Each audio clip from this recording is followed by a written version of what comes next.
Welcome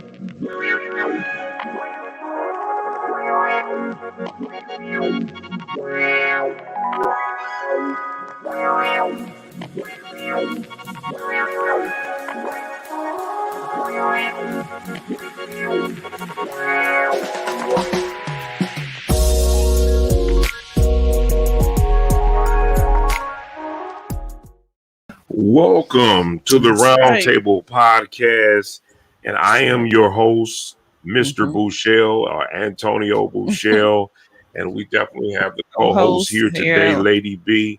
That's right. We have our other two that's running a little late. Yep. RW3 and Lovely T. Hopefully they'll be joining us really soon. We have a special guest on today, but before we go into that, we would love for you to like and share. I think we have somebody who just came on. Yeah, we got Lovely T. Hey. Hello. Today. But before we go, Happy Sunday.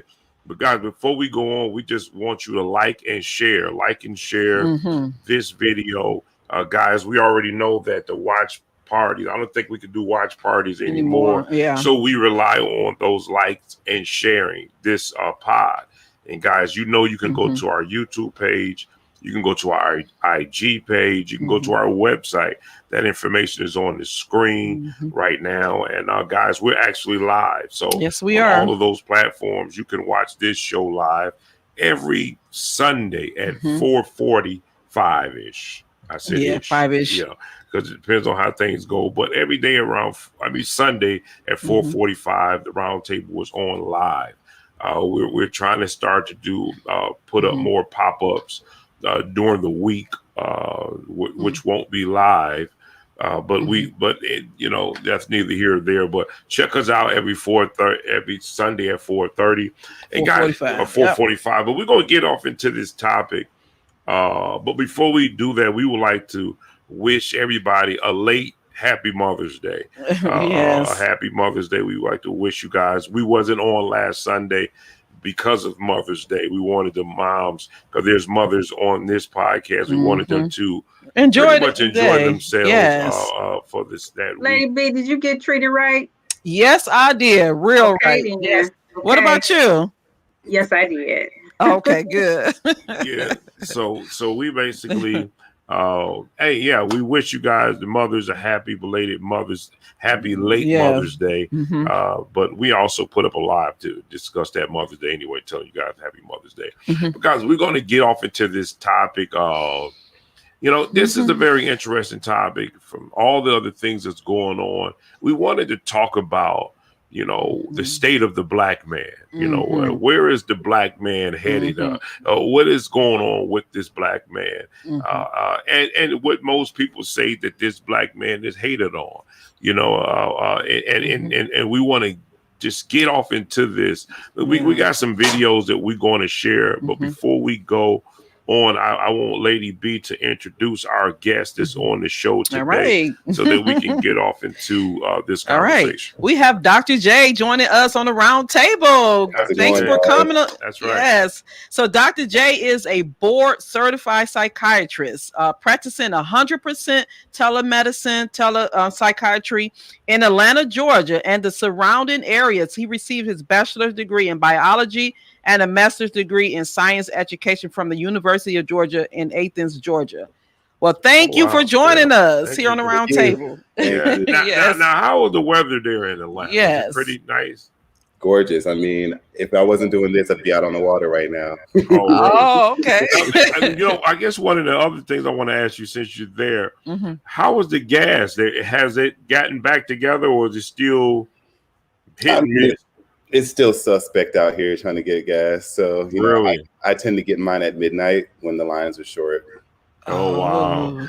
So, because we're taking a trip there. We're going to be coming out that way. What? Friday. We're leaving Friday. And are you saying is it bad? I mean, is it where you just can't, you in long lines or things like that? As far as some areas that you are easier to get gas than others. I definitely recommend going to the black side of town. That's where I have a lot of luck out there. Yeah. A little higher though out there, coincidentally.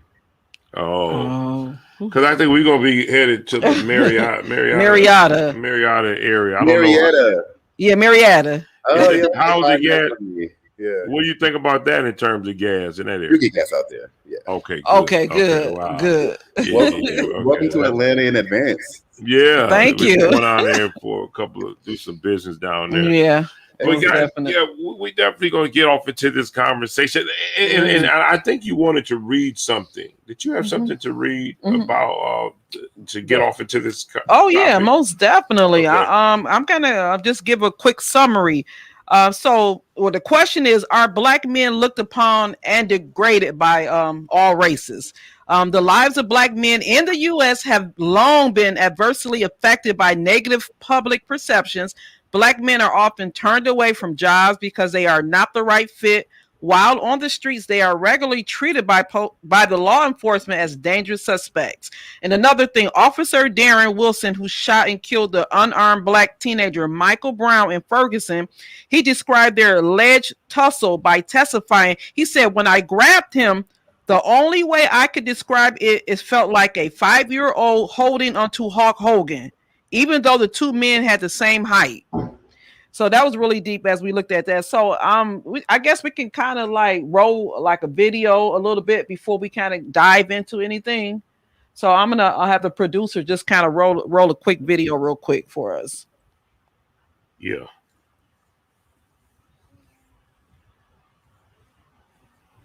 All right.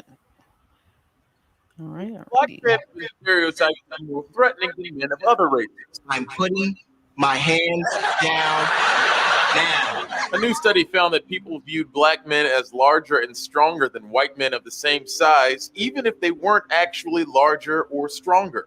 Researchers conducted multiple experiments using nearly 1,000 online participants. Among other things, the participants estimated the height and weight of Black and white men based on their faces, determined their ability to cause harm, and described the extent to which police use of force would, hypothetically, be appropriate in subduing those people. Even Black participants perceived young Black men to be more muscular than young white men. This study ties into previous research findings that Black boys were viewed as older and less innocent than white boys. That study was published the same year 12-year-old Premier Rice was shot and killed by a Cleveland police officer. The president of Cleveland's police union called Rice menacing and described him as having an adult body. The researchers behind the new study don't say their research should be applied to face-to-face interactions, but they do hope their findings will be used to examine when police choose to use force. All right. So I want to go from here, and I want to jump into this next one because this one is going to actually kind of bring it in. Let's go to the next video. And this is a pastor that was speaking. I just, he said some interesting things. All right.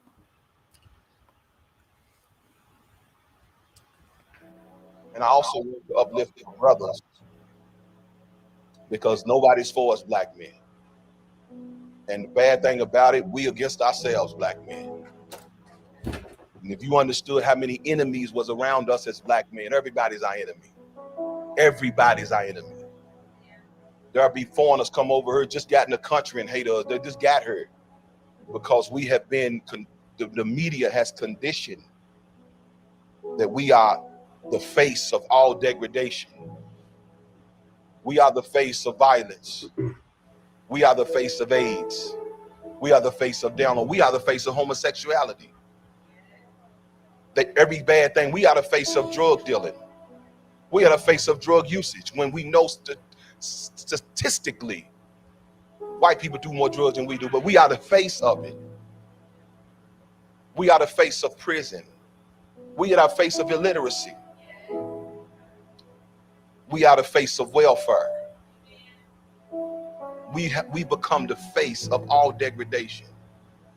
And sad to say, until us brothers get the understanding that we have enemies around us, we have to do something as men to come together as men and recognize how we're divided as men. We're kept from being brothers and kept from connecting because people that use us for sex or use us for money or use us for security. never like us to have anything close to us than they are. So we are manipulated out of brotherhood and good relationships and male bonding to the point that we retreat to man caves and the TV becomes our friend. Y'all heard what I said. All we have cut it there. Football or Thursday night football, and then they. Yeah, he could go on. That's he's been on for a long time. So now we set the stage, you know. So you got a man cave? Yes, the office is right here. The studio here is my man cave. You might as well say this studio where I'm in right now is actually my man cave. This is where I go to. Dr. J, I'm not gonna pick on you, right? Yeah. And then Robert, you RW3, you just joined. You got a man cave, RW3? In his car? No. It's kind of sort of in a roundabout way. Yeah. Well, and in knowing that degradation, you know, he said we're the face of degradation, that the black man is the face of all degradation. We are looked up on, we are degraded, you know, when they look in the dictionary, that's who they see under these topics is what this Pastor Darby was saying. And we want to look into this to see how true that this is. What do you think today, Dr. J, in your research or anything that it is that you have looked up on in this area, or even have you even took a look in this area to see from your understanding, where do you think, how do you think black men are looked up on? In terms of the media? Yes. Okay. I don't know. I find this to be an interesting conversation, and I'm glad that you're bringing this up. This is timely. I've always thought that black men, we kind of had that stigma that you're talking about, but also the opposite effect where black men are kind of like sexualized and thought of as being stronger than the average man, and you know, almost sometimes worshipped, you know, in some media outlets. So it's interesting that on one hand, we can be so valued and so cherished, but at the same time be disparaged like you're talking about. So I actually see that in terms of the media right now, I felt like we're coming off of that wave of Wakanda Forever. So, you know, it's interesting because I think it's smoking, you know, a smoke screen, you know. I think that makes you feel good, but when you get down to the day-to-day, not much has changed. That's right. And so you're absolutely spot on when you say that the average black man walks around feeling marginalized, oppressed, and unworthy. And I see it in the clinic. A lot of the black men that come to me, I would have to, if I had a diagnosis, because there isn't one, but if I had one, I would call it racial trauma. And that instead I have to call it major depressive disorder, anxiety disorder, post-traumatic stress disorder. But you know, we're walking around with trauma on our backs all the time. And unfortunately, that will lead to a trauma response. And that trauma response can then have negative impacts on how we're viewed and treated from there on. So a few black people with a traumatic history spaz out on some police officers, and now they're getting gunned down, and now black people are violent. Now we have a stigma of being violent, oppositional, we don't know how to relate to authority, and then it kind of gets perpetuated in the media. And in saying that, I want to know, like, so do you think that we're looked up? Okay, so and I got to make sure I make this statement, use the right terminology in this area, and I'll say what we say, the force, the law enforcement. Law enforcement. Do we think, is it fear? You know, because there seems to be a disconnect with black men and law enforcement. I mean, to the fullest degree, right? I mean, we see it in the we see it through the lens of a cell phone. Then I guess we thank God for the cell phone, right? For that new witness, right? And if it wasn't for the cell phone, oh my God, where will we be? But now, is there what is a disconnect? What do you think the disconnect between officers? Do officers fear black men? You know what I mean? What do you think? And I know that's something you just can't pull out of your hat and everything. But just giving a clear understanding, because it, like the pastor said, that degradation, we're the face of violence. So what do they see when they see us, these black men in cars, and when they about to pull us over? You know, are they already in a state of fear? And have you even worked in that area to see the mindset of an officer? Have you even dealt in that area? So I'm actually a victim of police brutality myself. Wow. And it actually took place when I was in medical school living in Wisconsin. I had just moved to a golf course community because I was trying to save my little student loan dollars initially, and I was living in a more black part of Wisconsin. You know, Milwaukee's one of the most segregated cities in the country. So I'm living in the black side, and there's just a lot of violence and there's gunshots and stuff. So I moved to the white side to a golf course, and the same day I moved in, the white lady underneath me called the police on me, and the police came in my apartment. I got kicked in the mouth. Wow. They bust my lip wide open. They charged me with a noise violation because I was moving furniture. And when I got to the courtroom, the attorney for the court pulled me into a private room and said, "Yeah, we're gonna drop this case." And I said, "Why?" He said, "I have a feeling that if you ever wanted to sue, you could, and I don't want you to even have to go through that as a medical student. So we're just gonna drop everything."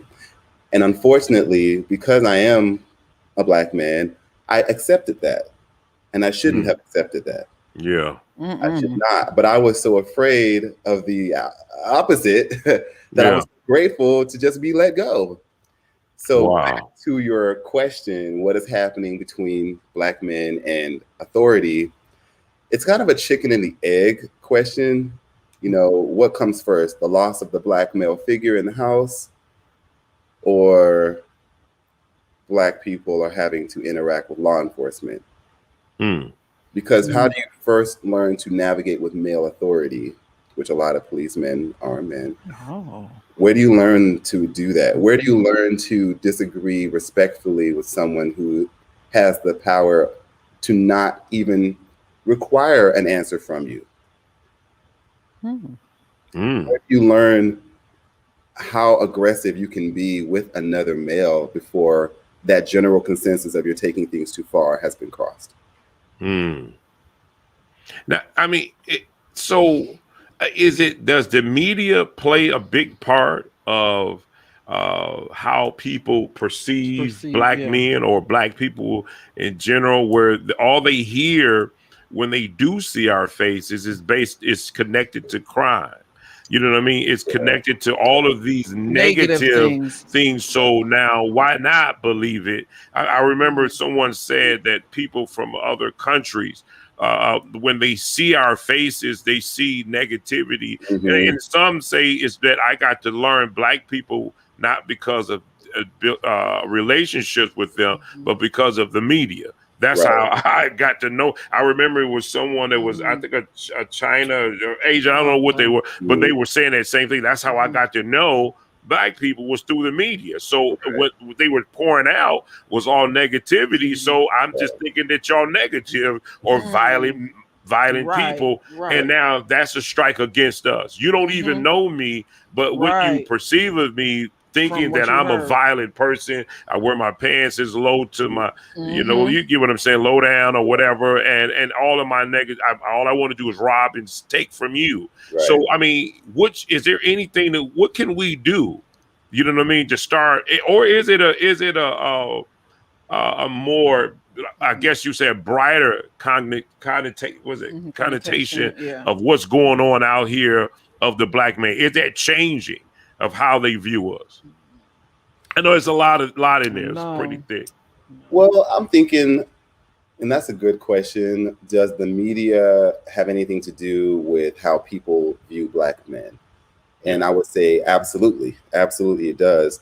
But we say media, and it used to be media was just newspaper and TV and radio, but now media has become a word that I don't think a lot of people give it the proper credit. Yeah. When I think about poor portrayal of African American men in the media, I think of the news, honestly. I don't think of Hollywood much. I think of the news and how, more often than not, if it's a Black perpetrator, he's going to have his picture on the news screen. Yeah. Versus, otherwise. And then I think of like how the news, even when there's an obvious issue of racial discrimination, for instance, I forgot his name. I think it was Trayvon Martin with the hoodie. Yeah. Okay, so the hoodie became such a prominent issue, right? It was about why is he being unfairly profiled? All he was a Black kid wearing a hoodie. And before we knew it, Black parents were telling their kids to stop wearing hoodies. So it wasn't even about the obvious issue. It became now it's bad as a Black man for you to wear a hoodie. You're not allowed to do that anymore, and you're wrong for even thinking you should wear a hoodie. And so you now are growing up in another marginalization. So other kids can wear hoodies and be normal kids, but Black kids, we can't do it either. Yeah. So that's all news. That's right. And I agree, just to build on what you said, Doctor. I was thinking about this. I think of the media as well because, negative images are exaggerated with the Black male and positive images are limited. So, of course, in the news, those negative images are Black men being aggressive, Black men committing violent crimes, which generally is the lead story and which feeds. And then the way the news cycle is, sometimes the news can be on for like 2 hours. And in that 2-hour period, they'll cycle that same story at least 4 times, about that violent crime perpetrated by a Black male. And even when they do stories of, say, for example, poverty, and Black men are shown as either idle or unemployed or standing on the corner or whatever. And we know from data, poverty-wise, that's not even close in terms of what demographic and race are the most poverty-stricken. But the news, because of the imagery and what they tend to focus on, and people, and I think they do a lot of subliminal messaging, i.e., for example, just like when you go into a store around Christmas, they play that little slow music so you can shop longer. And that's subliminal, but we don't know that. Or you go on Kroger, and as soon as you walk to the right, there's all the food. And when they're cooking food, because people tend to stop and eat. So it's that subliminal thing that they do in the media to perpetrate how Black men are viewed. On the flip side, the positive images are limited in terms of the African American male. That's why I think we were all excited. Oh, we have Black Panther, because we actually have a Black superhero. That's not a butler. That's not the factory worker, but actually one who's in a heroic sense. So I absolutely agree, Doctor, with the assessment of the power of the media and the news media. Right. And also on April 28th, 2015, President Barack Obama, he referred to a collection of citizens from Baltimore, Maryland as criminals and thugs in response to a question about the recent rebellion that broke following the death of Freddie Gray while in police custody. So the use of the term thug by President Obama became the zenith of the words used to categorize primarily individuals and groups of Black males. And see, that's where I was headed at with the next one was, now, are we starting to believe it ourselves as Black men? Because it is so pushed out through the media, through society, of these labels that's put on us, where we're starting to believe it ourselves. Thugs are these thugs. I mean, think about it. Even when you know, I used to know when I was growing up, when you walk past, you know, quote unquote white folks, you'll hear that door locking, you know, click, click. I used to Like hate 5 that. I times. used to be so. I used to hate that. You know what I mean? And you just walk in, you can hear the doors lock, click, click. Like, oh my God. I mean, are we starting to believe it ourselves? Because listen, here's the thing. Here's a reality. We do treat each other wrong.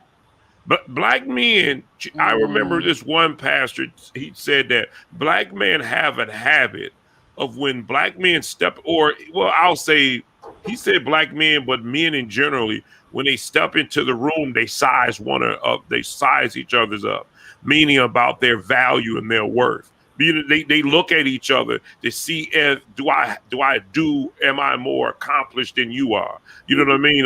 They'll want to know your resume to see if they're to some degree better than you. One another, we treat one another that way, and then you do see that where we put one another down, and whether it be the workforce or whether it be business, we want to step over one another.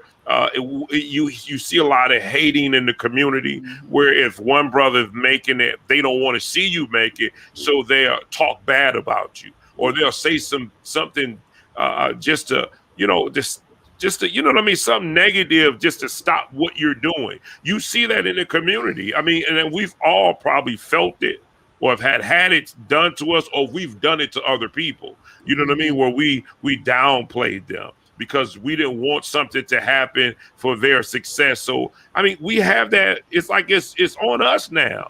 You know, what do you think about that? So definitely, I'm not in Obama's head. That's when right. He said that comment, but Somebody made a comment. when he said that, but I think that number one, I just like to, if it causes me, so this is the mental health coming out of me, if it causes me less distress to think of someone positively, then I'll just go ahead and do that. So when it comes to President Obama and what he said, I think of a man who probably needed to appeal to his base in order to continue to do whatever good works he wants to do for the African American people. You know, sometimes you just have to do what you have to do. Yeah. So, and he wasn't the first to use thugs to call that type of behavior, you know, just deplorable. I think that it's unfortunate, though, that he used that word. I think if it were me, I would have chosen something different to say. It kind of reminds me of Mayor Keisha Lance Bottoms when she was yelling out, "Stop tearing up the city." I think you guys remember that last year. Yeah.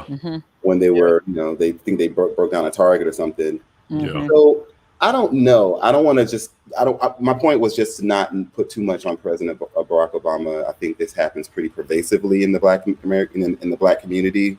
I think a healthy degree of criticism is good for any culture, though. Any ethnic group should be able to look at themselves and criticize themselves and grow. It is hurtful, though, to be labeled as a thug, especially in that context, because they were rebelling against police brutality. Yeah. Do we believe that we're starting to believe it ourselves because we use that towards we to some degree we hurt one another as Black men. We go after each other. We're robbing each other. We're shooting each other. You know what I mean? What do you take from that perspective? Do I think we're believing it ourselves? So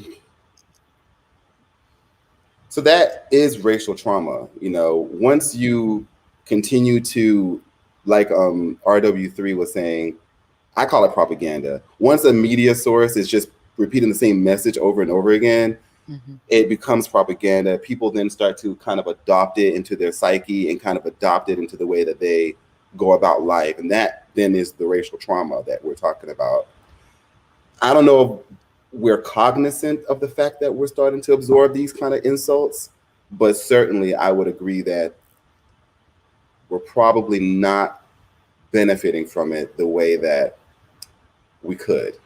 You know, this could be a learning example. This could be something that we take and we grow from as a group. But what I see is people are more demoralized. Actually, demoralization just means that you've been undergoing a stress for so long that you no longer feel you can surmount it, and now you just kind of are complacent. And that complacency kind of fuels these negative stereotypes about Black people, that they're lazy, that we don't want to achieve, that we need the white man to save us, those kinds of things. What do you think? I just wanted to add, and I totally don't want to, this is, I don't want to take up too much space, but no, you're here I to wanted talk. point out, I know, but you got the men here, and this is what this is about. So your viewpoint is valuable. I know I can talk. Anyway, 2 points. Dr. Joy DeGruy. Have you heard of her, Dr. J? I haven't heard of her. She is a national, international researcher and educator. And she came out with a book called Post-Traumatic Slave Syndrome. I had the opportunity to meet her. She did a conference for us. But the point is that that trauma, that race trauma that you're talking about, that's what she goes into and unpacks. And so, when you said earlier about the chicken or the egg, fatherless homes, like for me, it goes back to our beginning, so we have these ancestral values that have been just, transcending through decades, that we're still trying to dismantle, still trying to, so with each generation, it may come out differently, but its roots are deep. And that's why I think it's, it's going to take a true intentional effort. Like, Tone was saying, like you said, once you become complacent and you actually believe the lie, like it's going to take true intention and just persistence to try and shift that narrative and demand what it is we want from media. And then the other point was, I found your point very interesting when you talked about the dichotomy of how you all are like hypersexualized and then at the same time villainized. So from a Black woman's perspective, I know that you all in the forefront would be the hate you receive, but as a Black woman who believes in the preservation of Black, Black family and Black love, we see that too. We see that how you all are sexualized, hypersexualized, from a different perspective. And so I just wanted to point those. I'm glad. Yeah, go ahead. Real quick, and Tony, and to your point, I thought about it, and Doctor kind of brought it up. I think we are consciously believing it, but I think subconsciously. Now, I thought about, for example, I had to catch myself because of what the media is saying. I was born and raised in Detroit, right? Not one time have I went into the community and went to a gas station, have been robbed or anything. So the media will say all of these thugs and people hanging out outside the gas station, and they're probably drug dealers. They might rob you.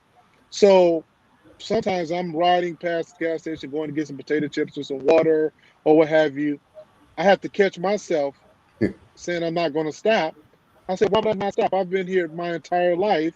I've never been robbed or threatened when I walk into, in the community into a gas station. Although I see 3 or 4 guys standing out there walking, I say, what up, dog? Go in, get my stuff, come out. Somebody say, you got some loose change? Nah, I ain't got nothing, bro. And then I just get in my car. So I think subconsciously, had I not been aware, I may have bought into, let me go out to the suburbs. I can't go into a local store in the city of Detroit. So I do think subconsciously, because of that messaging, it's starting to just become so repetitive that people subconsciously are just believing it and acting on it behaviorally. Absolutely. So like something I wanted to mention, since you brought up about the subconscious, and I'm so glad that you did, because I was wondering how I was going to tie that in. But as a child, we're taught that Black is what versus white. Bad, and white is and good. not good enough. Not only bad, but evil. Yeah, evil. Yeah. Mm-hmm. And white is supposed to be the little angel on your shoulder telling you the Yeah. good stuff.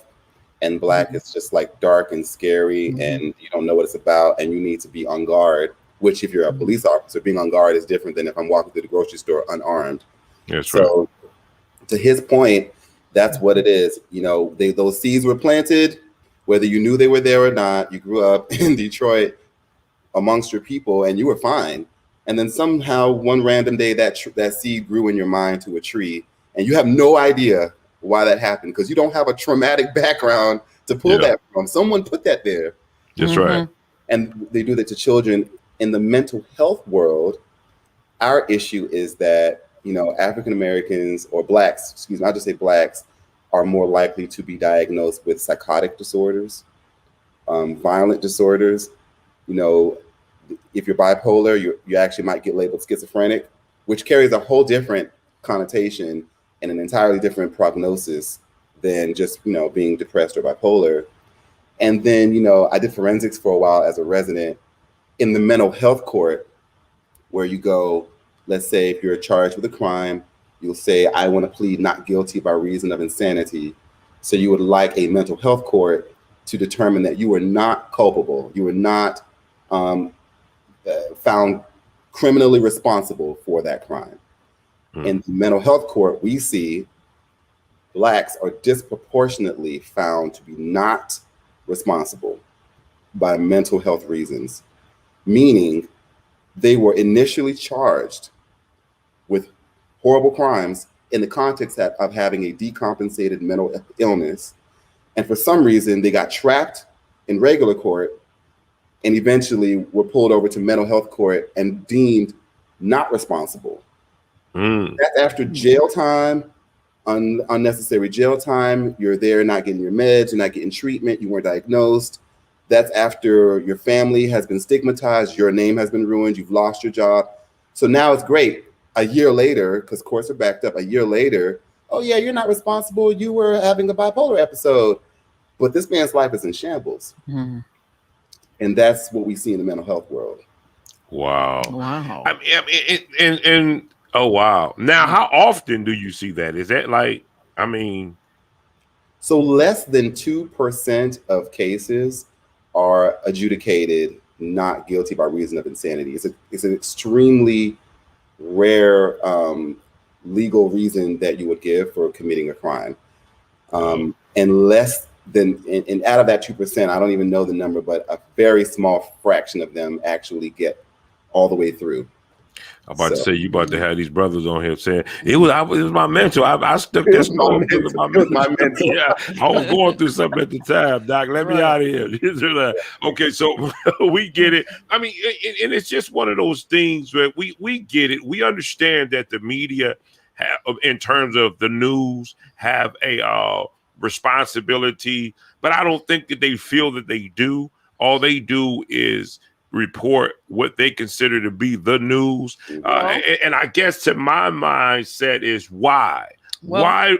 I know you want to say something, but why do we feel that? I mean, why is this? Why target us? Why not target the Asian or why not? I mean, why us? Why not? I have an answer for that. And I get white supremacy rules. It's a rule of thumb here in this Western society that we live in. But I mean, why us? I mean, you have some Indians that's blacker than me. They're darker than me. I mean, we're not the only dark people. You know what I mean? So what is it that triggers to target just the black man? You know what I mean? And I know we'll never know. Well, I got my thoughts, but then we going into conspiracy theory, right? So I got my issues and thoughts. But I mean, I got to understand what I believe. But I mean, I'm saying we keep seeing this over and over again that we're being targeted, and a lot of us don't know why. We don't know why. And you know what, Tone, is interesting. Think about this. When did Denzel, all of his work, what did he win an Oscar for? Training Day, A Crooked Eye. He was in all these great, when he played the boxer, Malcolm X, all of these quality roles. But when he was a womanizer, a thief, killing innocent folk, all those type of things, he won an Oscar. Yep. You know, and those things I don't think are by happenstance. That's Some right. of those things are by design. For him, as great as an actor as he is, he had his first Oscar when he was a cop. And this man played some good roles. Yeah. It wasn't the only role. I mean, you know. I know you guys talked about the media, but this was a statistics. In 2011, study media representation and impact on the lives of Black men and boys conducted by the Opportunity Agenda. Negative mass media portrayals were strongly linked with lower life expectation among Black men. These portrayals constantly reinforced in print media, on television, the internet, fiction shows, print advertising, video games, shape public views of attitudes toward men of color.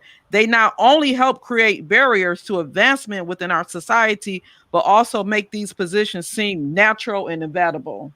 I mean, so are we trying to do away with the Black man? I mean, let's just put it out there. Are we trying to run and gun the Black man, get him on out of here? I mean, what are we doing with this Black man? What is the state? Where do you think the Black man is headed? Lovely T is. She trying to get rid of us, but go ahead, Doc. Oh my goodness, I love my Black men, my brothers. Yes, I love you guys. Remember, I said I believe it. Hey, I'm all for Black love, Black family, Black. I try to do most of my business with who? Black owned. So. That's right. That's right. Whatever. You guys are getting deep today. I have my safe answer and I have my not so safe answer. Okay. Not so safe. Whichever one. Not so safe. This is the round table. That's right. Not so safe. Okay. All right. So, personally, I don't know if it's necessarily an orchestrated attack against Black men as much as it is a lack of defense by Black men. But really, Black men can't defend just themselves. We have to have the whole ethnic group working in cooperation. What I mean is this: you just said they don't have this group, they don't have that group. That's not true. We just went through Asian hate, and I'm here in Georgia. Yeah, that's and right. I mean, I can tell you, what was it, 30 days before Joe Biden signed a bill? Yep. They didn't sign one for us yet. Yeah. That makes sense. But you know what? What you said is so true. Wow. When George Floyd died and we was running the pod, I'll never forget this. A white woman, she commented and she said something that was alarming. It still sticks to me today. And she said that George I disagree to some degree, but then I understand her point. She said George Floyd didn't die because of racism. He died because of being powerless. That's how he died. He died from being powerless. And I understood that to be our community, not just him as one person, but our community. We're like open field. It's like a target because there's no one, we're not strengthened enough. Like I said, we and I'm gonna go here though. I'm gonna say this. We are, when it comes to betrayal, you should put our names up there. I mean, I know, and that's just how I feel. When it comes to betraying one another, we're good at betrayal. We would betray one. We would do that. I mean, we're doing it now. I mean, and so that's what I was going to ask. If I could ask, ask the fellas, ask you guys, like you were saying, is there?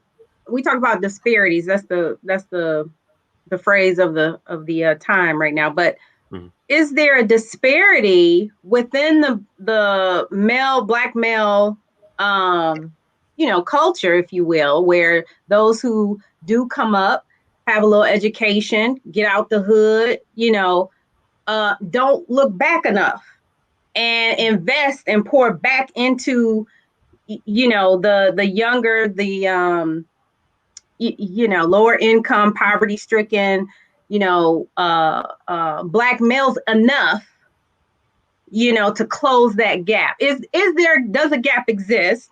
I guess is my question. And is it because Black males who do become successful don't reach back enough? Those are my questions. You know what? And this is where I guess it's twofold. But that's a good question. That is. Primarily, let's just look at, I've known Tom, Black man, African American entrepreneur. He's been doing media. There were times when he specifically, looked for some African American boy. I think it was one place we were at, African American male, to be under him in terms of coaching and developing in media, right? And of course, me, Lovely T, in terms of my passion for, like I have a couple young men. One was in 8th grade. Now he's graduated with his master's in education. I've been walking with him as a mentor. Now he's got his master's. I'm sure the doctor. So I think the media will want to say that. Like our partner man was the vice president of the HAP.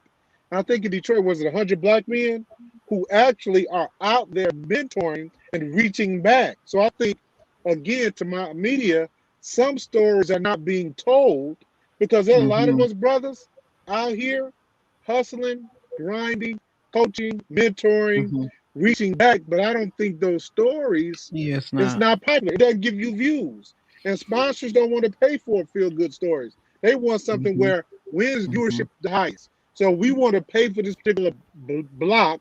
When news starts, we talk about somebody killing somebody. We know people watch that the most. Normally it's a Black man. So sponsors want to pay for that block. If you start off with feel good, they don't want to pay for that block.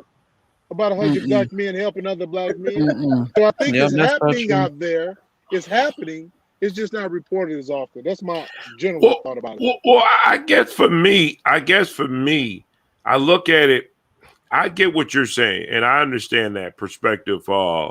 In terms of us, there's a lot of Black educated men out there. They just don't want somebody don't want you to know that. Even in graduation, they say not enough Black men aren't graduating, but when you go to some colleges, you see a whole lot of Black men graduate. They just don't put that out. But I guess to me, that's one part of it, right? But you did this. You made that money. We live in a capitalist society. It's all about money. It's all about power. That's where power is pretty much to some degree is determined, right? Because what happens when what if all those 100 Black men own businesses and they made a mark within the political arena, even to the degree of who become judge or who become mayor or whatever, or their tax dollars are so heightened in the community where it does matter. That makes a difference to the political world, even in our own government body, where city council, just in that area alone, Black men don't run enough. They don't have enough power in that perspective. Yeah, we can go to college. Yeah, you can go get a degree. Is that enough?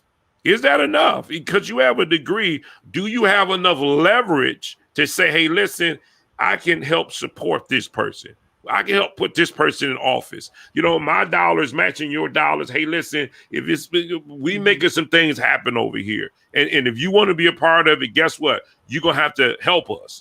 Because our dollars matter in this community. So that, to me, is the part that we keep forgetting, because even when I was growing up, I heard go to school. I've been hearing go to school so freaking long that it don't even make no sense. I don't hear on your own. I don't hear we've got to support Black business. I didn't hear that growing up. I just heard go to school, go to school, go to school. They going to school all right, but they getting businesses. They the ones. I can go on a rant on that, but I think that needs to be said. We need to start pushing that, but not just pushing it. That's why I love Atlanta. That's why I love Atlanta, Georgia. That's why I love that area down there, because you see these Black men, you see these Black women, they owning some things down there. We all have our problems everywhere, but you at least when you hear about it, the first place you think about is Georgia. The first place you think about when you think about Black owned, that's your mindset. Georgia. It should be like that everywhere. You know what I mean? Who you see now on these corners now? I don't know how it is in Georgia, but when you drive in this way, and there's no hate on my Arabic brothers, but that's who you see running stores on every corner. Who you see running the grocery stores? I mean, come on. How many black people actually have owned a grocery store within our city? Yeah, I get it. We got enough counselors. We got enough doctors. We got enough for all of them. We need people who got some moolah. They need to have some moolah within that community. To me, that makes sense now. That's where we need to be shifting. And that's just my perspective on it. You know, my random. I just want to throw out there, though, I believe in cooperative economics. So I think it was Audre Lorde who said you can't use the master's tools to free yourself. Yeah. So not to say that economics doesn't matter, but I'm just saying, like, I don't believe that there's only one way to establish that power that you're talking about economically, So for us, it may not be because we don't have a capital like other cultures, you know what I'm saying? But if we come together and we say as a community or a Black club or association or whatever, we want to buy this, we want to buy that, we want to buy this street. The churches have attempted to do it to some degree, but we need more. We need to think outside the box in terms of how we can accelerate generating wealth and turning our dollar in our community more often before it leaves. So I just wanted to. But see, let me add, I know the doctor owns the doctor to get in, but see, here's my thing. I guess from what I'm gathering, for years and years and years, we've tried the going to school. And we've done it. A lot of us done it. That part we've already, and we're doing it. We're still doing it. We're still going to school. We're still being educated, but we're still being blocked out of certain areas with those degrees. It was just one gentleman, I wanted to pull it up and put it on the pod. This man was so high up. Man, I forget the name of the business that he was. This guy was in big business. I have to paraphrase it. He was in big business. I can't remember the name of the company, but everybody was sticking him. Meaning the people that was actually running the company, they were making him do all the work. Even in COVID, they made him go in, but all of his white counterparts stayed home. He was just like, they were like pretty much dogging him. Almost like the lady that's at Amazon who's suing Amazon, and how she was in high up and they were just white men were touching on her, feeling on her, doing all kind of things, dogging her, and now she's suing Amazon. I don't know how she still works for Amazon. They suing her, but she's still doing. But I'm saying we've done it. I'm saying my anger and frustration come out that we don't try this area of supporting one another with our dollars. We don't do that enough like we should. It's already been even said that we support everybody else but our own people in terms of our dollars. So what I'm saying is that, and this is something to look at. When black men, when we come together and start supporting one another, not hate on one another. I don't care because you have listen, you know how many people I see with degrees and with higher position? That doesn't move me whatsoever. What moves me is I'm going to be a little, let me say it right. What moves me is how much money you have. I'm going to be honest, and what you doing with that dollar. That's what I care about. I don't care about your degree. I don't care about what you've accomplished or with you. I care about, can you make some things happen with what you have? How much money? It's about, to me right now, it's about the money. Because I'm ready to see people make power moves so that we can hire other black people. We can put these black people in position so that they can take care and fend for themselves. And I guess that's what I'm about right now at this age of 50. I guess I'm past all of the everything else. We need money in our community. You know what I mean? Our communities are suffering. They're suffering, and they need to see more black men on that side of the fence who have money so they can look and say, wow, if he did it, I can do it. If he making money like this, I can do it. Because everybody's not going to college. Everybody is not going to college. Kudos to that one school that me and my wife walked in. I respect this black principal to the degree. Yeah. This man is making moves within this school in Inkster, and he's pushing so much media that these people cannot just do that old way of thinking when you just come in and learn. He wants you to touch stuff. He wants you to learn how to build stuff. He wants you, because he knows everybody's not going to college. Yeah. You know, Most definitely. millionaires are not made by going to college. They're not. I hate to say that, but they're not. So how do we just digress. kind of do an overall overview? Like where is the state of the mental health of the black men due to this racial issues that they're dealing with and this grading of them, like the mental health? Like how do we get a grip? How do they get a grip in terms of the mental health? Good question. So do you mind if I touch on some of the stuff we talked about? Oh yeah, go ahead. So great talks, great points, great everything. I love your energy. I feel it. I'm right there with you as well. That's right. Literally right there with you. So, but I want to correct something that you said. We do not have enough educated black people. We are, as a physician, we make 4% of the physician workforce. Wow. 4. And so we don't have enough. And, I think we take things in strategies and steps. So maybe the initial strategy was we got to get people educated so you can get downtown and be in the city council and be a congressperson and be in these positions. But these are servants positions. They're service officers. They don't have the money. Right. But they have the access, and we need that access. So we don't want to discourage anybody on this platform from becoming a politician or a political activist. Right. We need black people everywhere. Yeah. Second thing is the money. We make up 13% of this nation. That's roughly 41 million black people. 30 to 41 million black people. Let's say half of those 41 million black people make more than $55,000 a year. May not be true. I'm just throwing numbers out there. It could be. Not the 41 million, but let's just say we could get half to get, be more than 55,000. We tithe. The black community tithes. We tithe. That's 10% of your annual income that you just given a check to the church. You make 150, you give 15 grand. You make 55, you give 5,005. That's what the tithe is. Yeah. We see no problem giving that money to the church.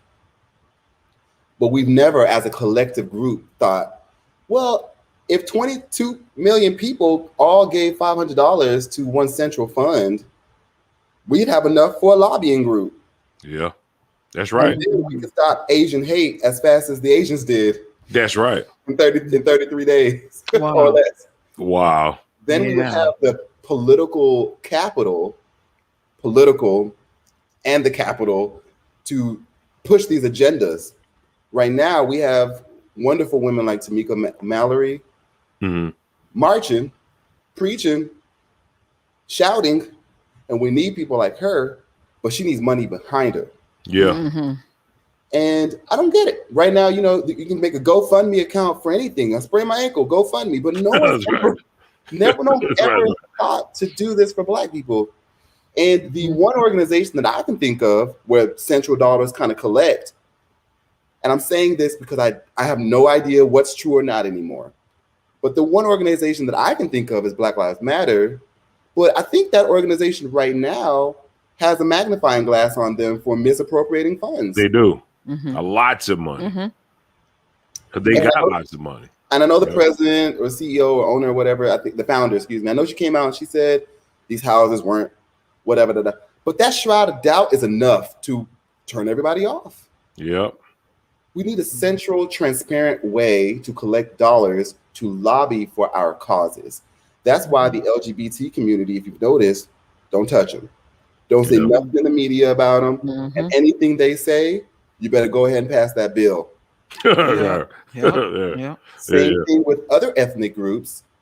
Most of your banking is done by a specific ethnic group. Yeah. That ethnic group, you don't hear anybody in the media talk about them. Nope. There's even a word to describe if you do talk about them. It's called anti. Yep. Yep. We don't have an anti-black word. Nope. So my point is, I don't like to blame the victim because we're not victim shaming, but we got to do some. What are we waiting on? It's like it's like Lovely T said. We are shouting at the master to help us to be enslaved, and that's just not how you get free.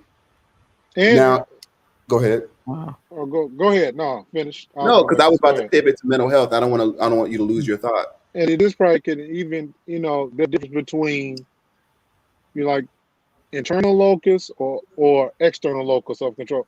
And of course there is there's truth to the external pieces that contribute, but developing a more internal locus of control in terms of, like you said, like Tone always talks about, the power that we have, the internal locus that we have more power of our destiny than we want to admit. But we so externally, the locus is like it's everything else outside of us that's controlling our destiny. We don't pour enough energy into, like what you just said, what Tone said, spending like over here on Livernois and 8 Mile. We got a whole strip of black businesses that we need to ride over there and invest right on that whole strip. We can just walk down the street, arts and restaurants and clothing stores, and we need to ask ourselves, when was the last time we went over there and actually made that investment? So the internal locus, how do we infuse that into us as a whole? So that's just my thought. And I'm glad you brought up locus of control, because it speaks to your ego in terms of the psychological term of ego. Think about your ego as kind of like what makes me feel good, what makes me feel natural in the world. Think of it that way. It's much deeper than that, but we don't have time. So if I'm a kid, right, I have no control over anything. So, if mommy says don't do it, I'm satisfied with that because mommy said just don't do it. But as an adult, we sometimes can do what's easy to us.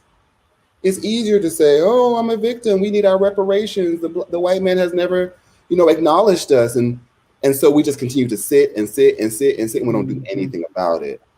So it speaks to the ego. Are you comfortable with it or are you not? And then in terms of mental health, well, before we get there, I actually want to bring up something. Oprah Winfrey has her own network. Right. Yep. When I want to see positive black imagery, that's where I go. Wow. That's where I go. Yes, that's the answer to your question. Why don't you see more positive black imagery? Because we don't own anything. And where you find that we own stuff, you can get it. However, I watched this Netflix show, Killer Mike's Netflix show, Trigger Warning. Have y'all seen that? I haven't seen it. No. That's a problem for you. You need to see it. This show was Killer Mike going around Georgia trying to do everything black, and he failed. Wow. He realized he couldn't eat. He slept on a park bench. He couldn't eat because black people, we have products, but our products aren't grown on black farms. So he realized he couldn't eat. He slept on a park bench overnight because we don't own any hotels. Wow.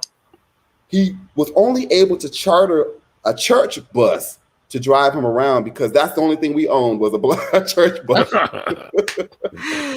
Oh, wow. This is in Atlanta? He was trying to he was just trying to go from Atlanta to Athens, Georgia. That's what the whole episode, Trigger Warning episode, was about. And he could not do it. Wow. I think he eventually made it to Athens. He found some black restaurant he could eat at. He was so hungry that he ate the food, even though he could not be guaranteed it came from a black farm. Wow. He said, forget it. He's just like, I gotta eat.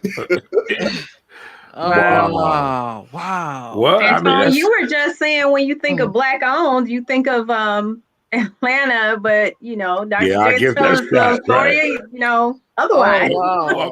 What do we have then? I mean, I guess if he would have just took the farming out of it, he could have ate. Right? But I only want to use black owned, black produced products, and we had a huge deficit in the market. Now there are black farmers. There are black farmers out there where you probably have to Google, It's not about there not being black farms. Yeah. do they have the logistical way to get that food around the nation? Yeah, right. Which I think none of them have this time, but Bill. No, I can't even say his name now. But BAS, he the only one that's even eating that lifestyle up now too as well. I mean, it is what it is. I mean, so where do we go from here? Is there anything that we can throw out there, positive or a right step in the right direction that can? I mean, if this is not going to be the first or certainly not the last conversation that we have, it's been going on for decades about this flight for the Black person in general. So it's just we're just adding to this conversation, right? So, but if we were to add to it our point of view, where do we think? I mean, what are some starting points? Maybe there's somebody that's watching now who just don't know. They just see, all they know is their homie or up the street or the enemy around the corner, and they don't have time. I mean, they don't see positive stuff going on in their community. Where do they start? How do we start as Black men to start doing things that's going to actually make a difference from the perspective that we're in now, from where we're coming from now? I mean, is there any solutions to start this? Yes. Anybody can that's for anybody. Yeah. If you guys want to go ahead, that's fine. I know I just spoke. What do you think, RW3, Lovely T? Do you have anything to say about that? Like, where can we start from this perspective of trying to just start and get it right? I'll go. Love. That's a good one. Where because I know for me as a Black female, since this is like gender, I think as a race, both Black men and women, have a similar struggle. But I have committed myself to not being catty with other Black women, like not being like, and RW3 can probably co-sign on that. But I hate it. I hate when women are in a space, whether it's at work or wherever, and they're catty, they're talking about each other, they're putting each other down, they're calling each other, like, I hate it. So I choose to love my sister. Even if I don't agree and we may have a disagreement or whatever, I choose at the end of the day, like, that's where it's at. So I think that's where Black men need to begin. I was really unaware that, you guys are kind of parallel to the experience of the Black women in terms of the sisterhood, with the brotherhood, because it's hoes before bros before hoes, right? Yeah, right. Right. I had no idea. Right. That's over with, right? But so love, that's where you got to start. Yeah, that's really good. And that's good that you just to piggyback on that love, because I know it was the instances. I know you guys probably seen it where it was a little Black kid, and they had to look at a Black doll and a white doll, and they had to say, and she pointed, they said which one was pretty, whatever. She pointed to the white doll. So it's just showing, that's teaching self-love, loving yourself, loving who God has made you to be. That's the first step, and that's gonna at least get you on the right road. Even for Black men, I don't really know, just maybe just kind of looking in the mirror and saying, I'm not what they say I am. I'm who God said I am. So that's number one. That can get you at least on the road. I don't know. And I think, and again, and not to the ladies on the panel, a couple things. Embracing, we're talking about God, embracing who we are naturally, and it's okay. Like, it's okay for a Lovely T to, walk out the house and she might put certain things on. But it's okay for her to get up, just wash her face and not put nothing on, because Lovely T is beautiful either or. You know what I'm saying? Embracing that. Nice. You know what I'm saying? She's a beautiful woman, regardless if she puts makeup on or any additive. And it's okay to do both, but don't feel that you're not as beautiful if you don't. Yeah. Embracing and loving who we are. And also, from an imagery perspective, we talked about it earlier. Why can't we have a wedding and have a Black wedding dress? Why?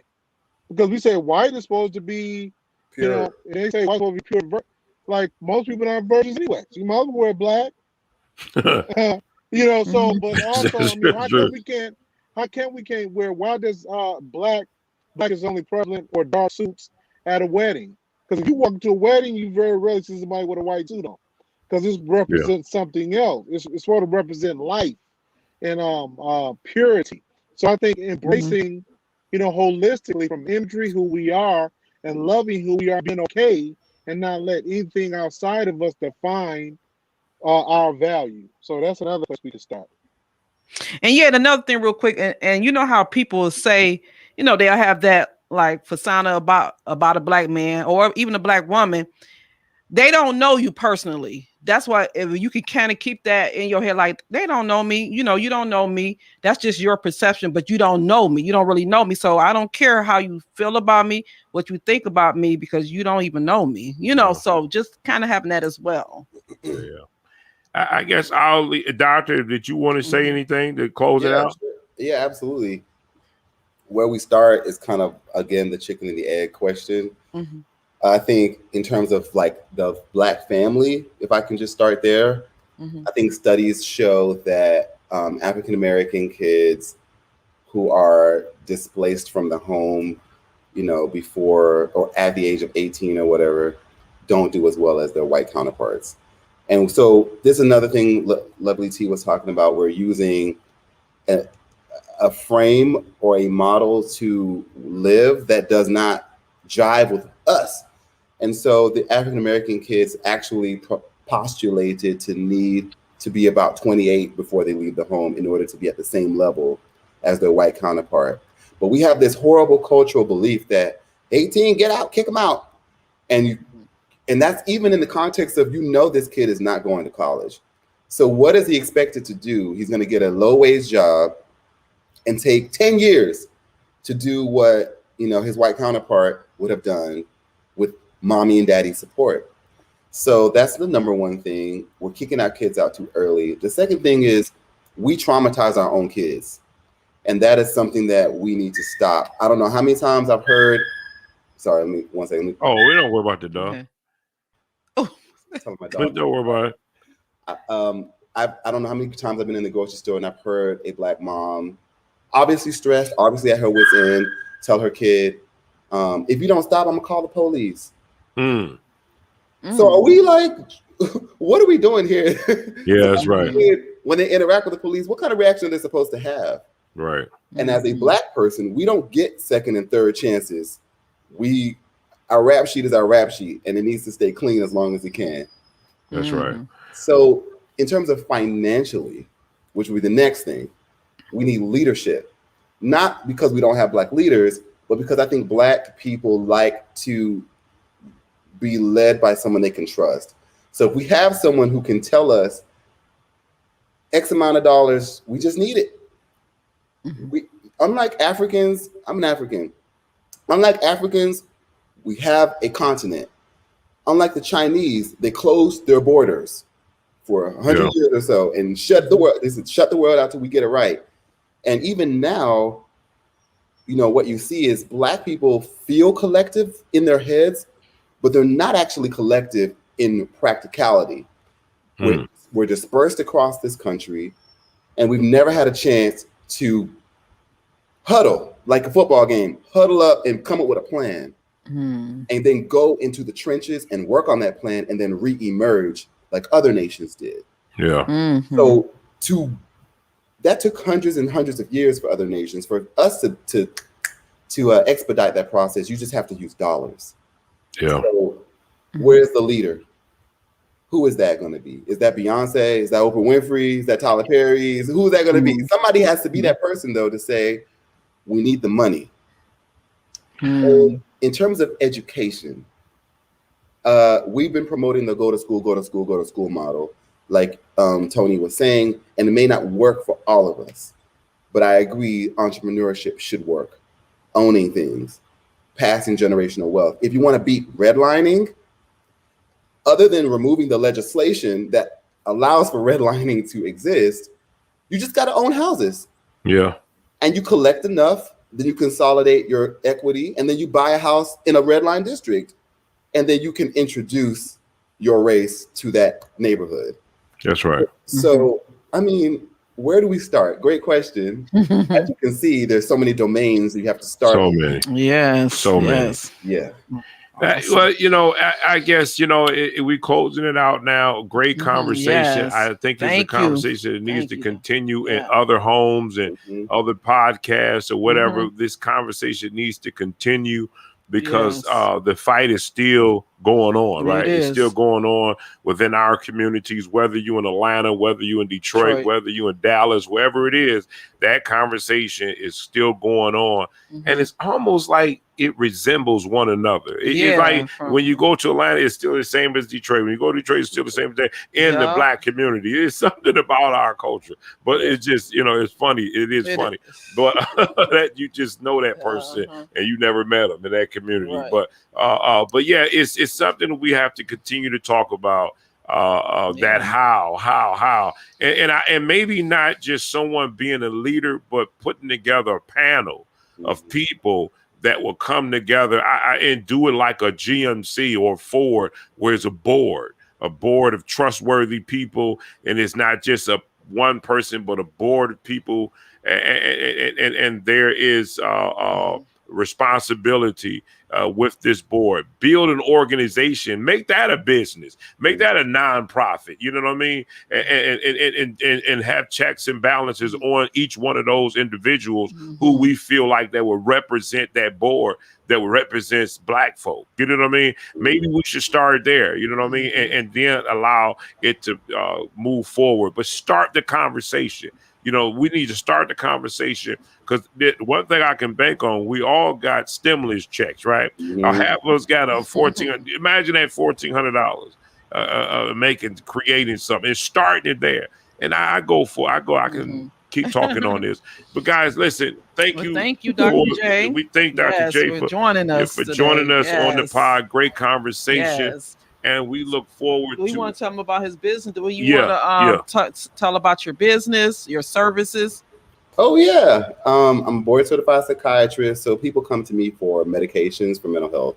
So I treat depression, anxiety, bipolar, schizophrenia, drug use disorders, you know, anything mental health, I'll treat it. And I'm 100% tele. So from wherever you are, you can see me. I'm licensed in Georgia, New York, and California. So anywhere in those 3 states, I can treat you. And it's tele, so you can be where you are. You can find me on Psychology Today. And what else? When you guys in Marietta, hit me up. I'd love to see you in real life and just shake hands and say hi. Yeah. Yeah. That'll be nice. Morehouse trained me. That's my residency program, the Morehouse School of Medicine. Oh, yeah. Okay.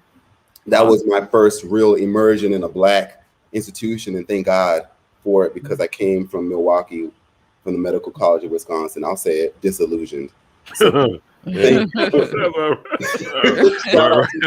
you. Bring me back in line. That's right. We appreciate you, Doc, and maybe we can have more conversations with you. Bring you on. Your schedule. We can talk more about. Real quick, Doc, what do you tell Lovely T? Did you give her advice about saying she's gonna call the police on her son when she's out in public? Did you? What does she need to do? Stop doing it or what? No, y'all silly.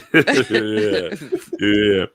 Well, guys, we listen. If you like this pod, and share it. Go to our website. Go share this pod, guys. This is a great conversation that we had. Go to our share this. We want this to get a whole lot of hits. I think we even connected with LinkedIn. Yeah, LinkedIn. I think we have like over 5,000. On our business page. On our business page for LinkedIn. So share this LinkedIn, leave comments and tell us what you think about, put your perspective in. Do we have anybody to say anything? Oh, love it. Sounds like TED Advisory Group. Oh, great. Okay. Thank you, Ebony. Yeah, that's right. Share it and put it out there, guys, and have this conversation, because it's a much needed conversation, most definitely. so that we can move forward. But we thank you for coming on the show, Doc. And Lovely T and RW3, stay on. We want you to stay on so we can have a conversation. But thank you, Doc, and we'll see you. We'll see you. We'll see you. All right. Okay. Lovely day. That's right. A lovely day. That's right. Lovely day. That's right.